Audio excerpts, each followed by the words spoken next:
Hello everyone, myself Kritika. Welcome back to classes. So today we talk about CUET PG Entrance Exam 2023. So जैसा कि आपको पता है कि हमने MSc लाइफ साइंस का पेपर सॉल्यूशन स्टार्ट किया है, जिसका कि पार्ट फर्स्ट और सेकंड ऑलरेडी हम डिस्कस कर चुके हैं। आज के इस वीडियो में हम पार्ट थर्ड डिस्कस करेंगे। अगर आपने पार्ट फर्स्ट और सेकंड की वीडियो नहीं देखी है तो यहाँ पे आई बटन में लिंक्स भी मिल जाएगी, या फिर आप डिस्क्रिप्शन बॉक्स में भी जाके चेक कर सकते हैं, वहाँ भी लिंक्स आपको मिल जाएगी फर्स्ट और सेकेंड पार्ट्स की। ओके, चैनल पे पहली बार विजिट करें, चैनल को सब्सक्राइब कीजिए, वीडियो पसंद है तो वीडियो को लाइक कीजिए। एंड अगर हमारे टेलीग्राम ग्रुप पे ज्वाइन होना चाहते हैं तो इस वीडियो के डिस्क्रिप्शन बॉक्स में आपको लिंक मिलेगी, आप जाकर वहां से भी ज्वाइन कर सकते हैं, जहां की मोस्ट इंपॉर्टेंट क्विज़ेस स्टार्ट हैं। ओके, सो चलिए बिना टाइम वेस्ट के वीडियो को स्टार्ट करते हैं।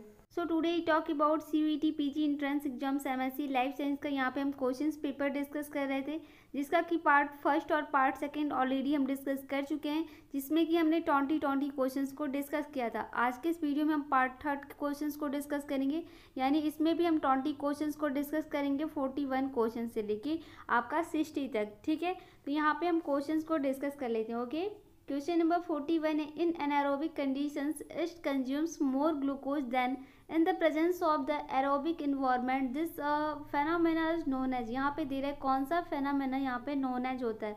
यहाँ पे हिंदी में आप क्वेश्चन देख सकते हैं कि क्या दे रहा है, इष्ट अवायुजीवी की स्थिति में ज़्यादा ग्लूकोज का उपयोग करते हैं, वायुजीवी की उपस्थिति की उपेक्षा, इस प्रक्रिया को हम क्या कहते हैं। ठीक है, तो यहाँ पे ये ऑप्शंस दिए हैं। ऑप्शंस में दे रहा है हैच और स्लैक इफेक्ट, बी में दे रहा है इमर्सन इनहेंसमेंट इफेक्ट, और सी में दे रहा है वॉनबर्ग इफेक्ट्स, और डी में दे रहा है पास्चर्स इफेक्ट। तो इन ऑप्शंस में से कौन सा राइट ऑप्शंस होगा जो कि इस प्रक्रिया को पूरा करता है, को कहते हैं, इस प्रक्रिया को क्या कहते हैं। एरोबिक कंडीशंस इट कंज्यूम जो मोर ग्लूकोज देन में प्रेजेंस हो रहा है। ठीक है, एरोबिक इन्वायरमेंट में। यहाँ पे क्वेश्चन नंबर 41 का जो राइट है ऑप्शन सी करेक्ट है। यहाँ पे वॉरबर्ग इफेक्ट होगा सी। ओके, तो सी ऑप्शन 41 का राइट है। ओके, क्वेश्चन नंबर 42 है, which DNA repair system is affected in the Lynn syndrome. यहाँ पे लिन सिंड्रोम कौन सा होता है जो कि DNA रिपेयर सिस्टम को अफेक्टेड होता है। यहाँ पे क्वेश्चन हिंदी में क्या दे रहा है, लिन सिंड्रोम में कौन सा DNA मरम्मत तंत्र प्रभावित होता है। इन ऑप्शंस में से ऑप्शंस की बात करें तो ऑप्शन दे रहा है न्यूक्लियोटाइड एक्सटेंशन रिपेयर, बी में दे रहा है बेस एक्सटेंशन रिपेयर, सी में दे रहा है मिसमैच रिपेयर, और डी में दे रहा है repair of double strand break हो रहा है। ठीक है, यहाँ पे क्वेश्चन नंबर 42 का दे रहा है कि DNA रिपेयर सिस्टम में कौन सा लिन सिंड्रोम में यहाँ पे सी ऑप्शंस करेक्ट है, मिसमैच रिपेयर होगा। ओके, सो 42 का यहाँ पे सी ऑप्शंस राइट है। ओके, क्वेश्चन नंबर 43 है, which of the following animal has a pseudocoel. यहाँ पे कौन सा एनिमल हैज ए स्यूडोसिल होता है, यानी क्वेश्चन क्या दे रहा है, निम्नलिखित में से किस प्राणी में कूट गुहा पाई जाती है, यानी कूट गुहा यानी स्यूडोसिल पाई जाती है इन एनिमल्स में से। ऑप्शंस की बात करें तो ऑप्शन दे रहा है एस्कैरिस, बी में दे रहा है फेसियोला, सी में दे रहा है बैरो, और डी में दे रहा है सी एनीमोन। ठीक है, तो इन ऑप्शंस में से कौन सा स्यूडोसिल होता है जिसमें कूट गुहा पाई जाती है। यहाँ पे क्वेश्चन नंबर 43 का जो राइट है ऑप्शन ए करेक्ट है, एस्कैरिस में होता है। ठीक है, एस्कैरिस में पाया जाता है स्यूडोसिल। ठीक है, तो यहाँ पे ए ऑप्शन 43 का राइट है। ओके, क्वेश्चन नंबर 44 है, which of the following is not a characteristic feature of bony fishes. यहाँ पे बॉनी फिशेस का कौन सा कैरेक्टरिस्टिक फीचर्स नहीं है, नॉट दे रहा है। ठीक है, यहाँ पे इन ऑप्शंस दिए हैं, यहाँ पे हिंदी में क्वेश्चन दे रहा है कि निम्नलिखित में से कौन सा विशिष्ट लक्षण अस्थिल मत्स्य में नहीं पाया जाता, मतलब बॉनी फिशेस में नहीं पाया जाता इन ऑप्शंस में से।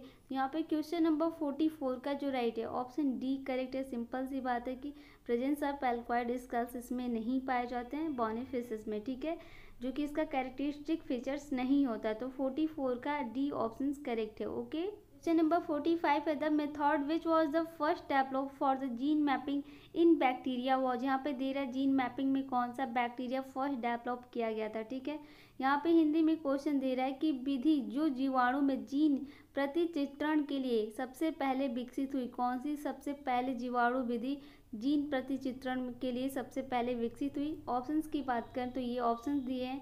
ऑप्शन फर्स्ट में ट्रांसफॉर्मेशन इन 1928, बी में दे रहा है कंजुगेशन इन 1946, सी में दे रहा है ट्रांसडक्शन इन 1952, और डी में दे रहा है ट्रांसफॉर्मेशन इन 1944। तो यहाँ पे 45 का इस स्टूडेंट ने ए ऑप्शंस को करेक्ट किया, बट ए यहाँ पे रॉन्ग है। यहाँ पे 45 का जो राइट है ऑप्शन बी करेक्ट है। बी कंजुगेशन इन 1946 में सबसे फर्स्ट डेवलप किया गया था। ओके, सो बी ऑप्शन 45 का राइट है। ओके, क्वेश्चन नंबर 46 है the gold standard method use for the detection of the SARS-CoV-2 infection. यहाँ पे SARS-CoV-2 में कौन सा इन्फेक्शन यहाँ पे मेथड यूज किया गया था गोल्ड स्टैंडर्ड में। यहाँ पे हिंदी में क्वेश्चंस क्या दे रहा है कि SARS-CoV-2 में संक्रमित का पता लगाने के लिए कौन सी गोल्ड मानक विधि का उपयोग किया जाता है। ऑप्शंस दे रखे हैं ये इलिसा, बी में दे रहा है यहाँ पे RT-PCR, सी में दे रहा है माइक्रोएरे और डी में दे रहा है फिश। तो यहाँ पे क्वेश्चन नंबर 46 का जो राइट है ऑप्शन बी करेक्ट है। यहाँ पे RT-PCR का यूज़ किया गया था SARS-CoV में, ठीक है। तो यहाँ पे बी ऑप्शन 46 का राइट है। ओके, क्वेश्चन नंबर 47 है which one of the following phytochemicals produce in the plant defend against the herbivorous. यहाँ पे दे रहा है कि one of the following phytochemicals produce करता है in plant the defend against the herbivorous. यानी हिंदी में क्वेश्चंस क्या दे रहा है, पौधों में उत्पादित निम्नलिखित प्रकार का पादप रसायन शाकाहारियों किसे बचाव करते हैं, कौन सा बचाव करता है। ऑप्शंस यहाँ पे दे रहा है टार्पिन्स, बी में दे रहा है लिग्रीन, सी में दे रहा है फ्लैवोनॉइड्स और डी में दे रहा है टैनिन्स। तो यहाँ पे दे रहा है कि इन ऑप्शंस में से कौन सा करेक्ट ऑप्शन होगा। तो यहाँ पे क्वेश्चन नंबर 47 का इस स्टूडेंट ने डी ऑप्शंस को करेक्ट किया, बट डी यहाँ पे रॉन्ग है। क्वेश्चन नंबर 47 का जो राइट होगा ऑप्शन ए करेक्ट है, टार्पिन्स होगा, ठीक है। तो ए ऑप्शन यहाँ पे राइट है, डी रॉन्ग है। ओके, क्वेश्चन नंबर 48 है the rate of oxygen production is enhance when there is the operation of. यहाँ पे कौन सा ऑपरेशन होगा जो कि ऑक्सीजन प्रोडक्शन में, यानी हिंदी में क्वेश्चन क्या दे रहा है, ऑक्सीजन के उत्पादन की दर बढ़ती है जब हम किसका संचालन करते हैं, किसका संचालन करते हैं। तो ये ऑप्शन दिया है, ऑप्शंस की बात करें तो ऑप्शन दे रहा है साइक्लिक ऑफ फोटोफॉस्फोराइलेशंस, बी में दे रहा है नॉन साइक्लिक फोटोफॉस्फोराइलेशंस, सी में दे रहा है both cyclic and non cyclic photophosphorylations और डी में दे रहा है ऑक्सीडेटिव फॉस्फोफाइलेशंस, ठीक है। तो इन ऑप्शंस में से दे रहा है कि कौन से यहाँ पे किसका संचालन करते हैं, ऑक्सीजन के उत्पादन की जब दर जो होती है वो उसकी जो रेट होती है ऑक्सीजन प्रोडक्शन की वो बढ़ती है, तो ये किसका संचालन करते हैं, ठीक है। नंबर 48 का जो राइट है ऑप्शन सी करेक्ट है, बहुत साइक्लिक एंड नॉन साइक्लिक फोटोफॉस्फोराइलेशंस होगा, ठीक है, जिसकी संचालन करते हैं। तो सी ऑप्शन यहाँ पे राइट है। ओके, क्वेश्चन नंबर 49 यहाँ पे दे रहा है कि the primary acceptor of CO2 in C4 प्लांटेज। यहाँ पे दे रहा है कि प्राइमरी एक्सेप्टर कौन सा होता है CO2 यानी carbon dioxide and C4 plants में। यहाँ पे ऑप्शंस दिए हैं, ऑप्शन ए में दे रहा है फॉस्फोइनोल पाइवरेट, बी में दे रहा है राइबोज 1,4 डाइफॉस्फेट और सी में दे रहा है राइबोलोज 1,5 डाइफॉस्फेट और डी में दे रहा है फॉस्फोइनोल ग्लिसरेट, ठीक है। तो यहाँ पे हिंदी में क्वेश्चंस क्या दे रहा है कि C4 पौधों में CO2 का प्राथमिक ग्राही कौन सा यानी प्राइमरी एक्सेप्टर कौन सा होता है इन ऑप्शंस में से। क्वेश्चन नंबर 49 का यहाँ पे इस स्टूडेंट ने सी ऑप्शंस को करेक्ट किया, बट सी यहाँ पे रॉन्ग है। यहाँ पे क्वेश्चन नंबर 49 का जो राइट है ऑप्शन ए करेक्ट है, ए ऑप्शन राइट है। Okay, question number 50 the prokaryotic micro organism which fix the atmospheric nitrogen in symbiotic associations under the aerobic condition in aquatic furnace. यहाँ पे aquatic fern क्या होगा, options यहाँ पे questions यहाँ पे हिंदी में देखिए, प्रकेंद्रित सूक्ष्मजीवी को जलीय फर्न में वायु की उपस्थिति में सहजीवी सगुणन में वातावरणीय हाइड्रोजन को स्थिर करते हैं, कौन स्थिर करते हैं यानी एक्वेटिक फर्न को एरोबिक कंडीशंस में एसोसिएशंस के अंडर, सिम्बियोटिक में जो कि एटमॉस्फेयर नाइट्रोजन होता है। यहाँ पे ये ऑप्शन दिए गए हैं, ऑप्शन ए में दे रहा है राइजोबियम, बी में दे रहा है यहाँ पे कल्बसियम, सी में दे रहा है एनाबेना और डी में दे रहा है रोडोस्पाइरलियम, ठीक है। यहाँ पे क्वेश्चन नंबर 50 का जो राइट है ऑप्शन सी करेक्ट है, यहाँ पे एनाबेना होगा, ठीक है, सी ऑप्शन यहाँ पे राइट है। ओके, क्वेश्चन नंबर 51 है which of the following is not A vitamin. यहाँ पे कौन सा विटामिन नहीं है इन ऑप्शंस में से। ऑप्शंस में दे रहा है ऑप्शन फर्स्ट में दे रहा है बायोटीन, बी में दे रहा है कोलिन, सी में दे रहा है हिस्टेडिन और डी में दे रहा है यहाँ पे निकोटिनेमाइड। ओके, तो यहाँ पे इन ऑप्शंस में दे रहा है कि इनमें से कौन सा विटामिन नहीं है।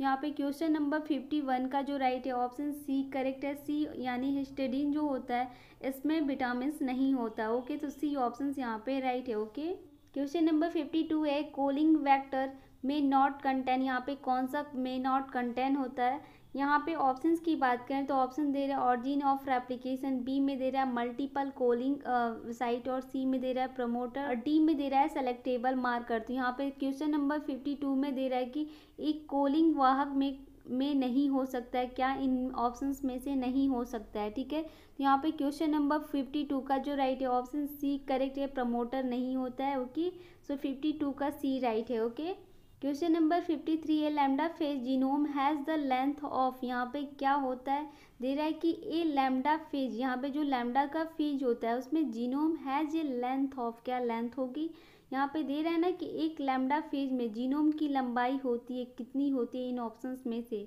ऑप्शंस फर्स्ट में दे रहा है 12.5 kb, बी में दे रहा है 24.5 kb, सी में दे रहा है 42.5 kb, और डी में दे रहा है यहाँ पे 84.5 kb। तो इनमें से इसकी जीनोम की लंबाई क्या होती है लैम्डा फेज जीनोम की। ठीक है, तो यहाँ पे 53 का जो राइट है ऑप्शन सी करेक्ट है, 42.5 kb होता है, इसकी लैम्डा की लेंथ होती है। ठीक है, सो यहाँ पे सी ऑप्शन राइट है 53 क्वेश्चंस का। ओके, क्वेश्चन नंबर 54 है chemically synthesize linker molecules containing the required sequence of the specific restriction endonucleases for the creations of the cohesive end of the blunt in fragments और generally. यहाँ पे questions में दे रहा है कि केमिकली सिंथेसाइज में जो लिंकर मॉलिक्यूल्स होता है उसमें जो कंटेनिंग रिक्वायर्ड सीक्वेंस होता है उसमें स्पेसिफिक रेस्ट्रिक्शंस में इंडोन्यूक्लियेजेस का जो क्रिएशंस होता है वो कोहेसिव एंड में ब्लंट एंड होता है डीएनए फ्रेगमेंट में। ठीक है, इन ऑप्शंस में से कौन सा राइट होगा, तो यहाँ पे ऑप्शन सी में दे रहा है 10 BP, में दे रहा है 24 BP, सी में दे रहा है 6 BP, और डी में दे रहा है 20 BP। तो यहाँ पे क्वेश्चन नंबर 54 का जो राइट है ऑप्शन ए करेक्ट है, 10 BP होगा। ओके, सो ए ऑप्शन 54 का राइट है। ओके, क्वेश्चन नंबर 55 है which one of the following is auto immuno disease, यहाँ पे ऑटो इम्यूनो डिजीज कौन सा होगा इनमें से, और यहाँ पे क्या दे रहा है हिंदी में क्वेश्चन, इनमें से कौन सी ऑटो इम्यूनो बीमारी है। ऑप्शंस यहाँ पे दिए हैं, ऑप्शंस फर्स्ट में दे रहा है कि टाइप फर्स्ट डायबिटीज मेलिटियस होता है, बी में दे रहा है टाइप सेकंड डायबिटीज मेलिटियस, सी में दे रहा है गैस्ट्रेशनल डायबिटीज, और डी में दे रहा है हीमोफीलिया। नंबर 55 का जो राइट है ऑप्शन ए करेक्ट है, टाइप फर्स्ट डायबिटीज मेलिटियस होता है। ओके, सो ए ऑप्शन 55 का राइट है। ओके, क्वेश्चन नंबर 56 है in which of the following plant the gametophyte does not represent and the independent free living generations, यहाँ पे independent free living generations क्या होता है, यहाँ पे हिंदी में क्वेश्चंस क्या दे रहे हैं कि निम्नलिखित में से कौन से पौधे गैमेटोफाइट अवस्था में स्वतंत्र जीवन पीढ़ी प्रदर्शित नहीं करते, इनमें से कौन सा डज नॉट रिप्रेजेंट, दे रहा है ना इंडिपेंडेंट फ्री लिविंग जनरेशंस किसका नहीं होता है। तो यहाँ पे ये ऑप्शंस दिए, इनमें से दे रहा है कि कौन सा फ्री लिविंग जनरेशंस नहीं होता है। तो क्वेश्चन नंबर 56 का जो राइट है ऑप्शन डी करेक्ट है, पाइनस में नहीं होता है। ठीक है, तो यहाँ पे डी ऑप्शन 56 का राइट है। ओके, क्वेश्चन नंबर 57 है which of the following statement is true about the gymnosperm, यहाँ पे दे रहा है कि इन स्टेटमेंट्स में से कौन सा ट्रू अबाउट जिम्नोस्पर्म्स है। ऑप्शंस की दे रहा है यहाँ पे क्वेश्चन है कि इनमें से कौन सा कथन आवृत्तविजी के बारे में सही है। ठीक है, ट्रू अबाउट है। यहाँ पे ये ऑप्शन दिए तो इन ऑप्शंस में से कौन सा राइट होगा, तो क्वेश्चन नंबर 57 का जो राइट है ऑप्शन डी करेक्ट है, the embryo that grow after the fertilization in endoscopic in natures. Okay, so यहाँ पे डी ऑप्शन 57 का राइट है। ओके, क्वेश्चन नंबर 58 है Gaucher disease is a genetics disorder which is associated with, इसमें कौन सा associate होता है जेनेटिक्स डिसऑर्डर में। यहाँ पे हिंदी में दे रहा है कि गॉसर बीमारी एक आनुवंशिक बीमारी है और यह इसके साथ संबंधित है कि इन ऑप्शंस में से किसके साथ संबंधित है। ऑप्शन दे रहा है एंडोप्लाज्मिक रेक्टिकुलम, बी में दे रहा है गोल्जी एपर्सिस, सी में दे रहा है पैराक्सीसोम्स, और डी में दे रहा है लाइसोसोम्स। तो यहाँ पे 58 का क्वेश्चन नंबर 58 का जो राइट है ऑप्शन डी करेक्ट है, लाइसोसोम्स के साथ एसोसिएट होता है। ओके, सो 58 का डी ऑप्शन राइट है। ओके, क्वेश्चन नंबर 59 है हेमेटोपोएटिक स्टेम सेल और फाउंड इन, किसमें फाउंड होता है यहाँ पे हेमेटोपोएटिक स्टेम सेल। ठीक है, ऑप्शंस यहाँ पे दे रहा है बोन मैरो, बी में दे रहा है लीवर, सी में दे रहा है स्प्लीन, और डी में दे रहा है पेयर्स पैचेस। यहाँ पे दे रहा है रक्तोत्पादक स्टेम कोशिकाएं कहाँ पाई जाती हैं। क्वेश्चन नंबर 59 का जो राइट है ऑप्शन ए करेक्ट है, बोन मैरो में होती है, स्टेम सेल यहाँ पे फाउंड होता है। ओके, सो क्वेश्चन नंबर 59 का ए राइट है। ओके, क्वेश्चन नंबर 60 है, which of the following vaccine does not provide life time protection. यहाँ पे दे रहा है कि विच ऑफ द फॉलोइंग, इनमें से कौन सा वैक्सीन डज नॉट प्रोवाइड, यहाँ पे डज नॉट प्रोवाइड होता है लाइफ टाइम प्रोटेक्शन के लिए। यहाँ पे दे रहा है ना कि इनमें से कौन सा टीका जीवन भर सुरक्षा उपलब्ध नहीं कराता है। ऑप्शंस की बात करें तो ऑप्शन दे रहा है पोलियो, बी में दे रहा है चिकन पॉक्स, सी में दे रहा है स्मॉल पॉक्स और डी में दे रहा है MMR। तो यहाँ पे दे रहा है कि इनमें से कौन सा आपका लाइफ टाइम के लिए सुरक्षा नहीं दे सकता है। तो यहाँ पे क्वेश्चन नंबर 60 का जो इस स्टूडेंट ने करेक्ट किया, डी ऑप्शंस को करेक्ट किया कि MMR जो होता है वो आपको लाइफ टाइम प्रोटेक्शन नहीं दे सकता है। क्वेश्चन नंबर 60 का जो राइट है ऑप्शन ए करेक्ट है, पोलियो होगा। ओके, सो ए ऑप्शन यहाँ पे राइट है 60 का। ओके, सो आई होप कि हमने जो ये CUET PG MSc life science का पार्ट 3 डिस्कस किया आपको पसंद आया हो। कोई भी डाउट हो तो आप मुझसे कमेंट सेक्शन में कमेंट करके पूछ सकते हैं, मैं उसका रिप्लाई कर दूंगी। चैनल पे पहली बार विजिट करें, चैनल को सब्सक्राइब कीजिएगा और वीडियो अगर आपको पसंद आता है तो प्लीज़ वीडियो को लाइक ज़रूर कर दीजिए। ओके, एंड अगर हमारे टेलीग्राम ग्रुप पे ज्वाइन होना चाहते हैं तो इस वीडियो के डिस्क्रिप्शन बॉक्स में आपको लिंक मिल जाएगा, आप वहाँ से हमें जाके ज्वाइन कर सकते हैं, जहाँ की मोस्ट इंपॉर्टेंट क्विज़ेस चल रहे हैं जो कि आपके एंट्रेंस एग्जाम्स के लिए काफ़ी अच्छा बेनिफिट होता है। ओके, सो मिलते हैं जल्द ही नेक्स्ट वीडियो में, तब तक के लिए thank you, thanks for the watching.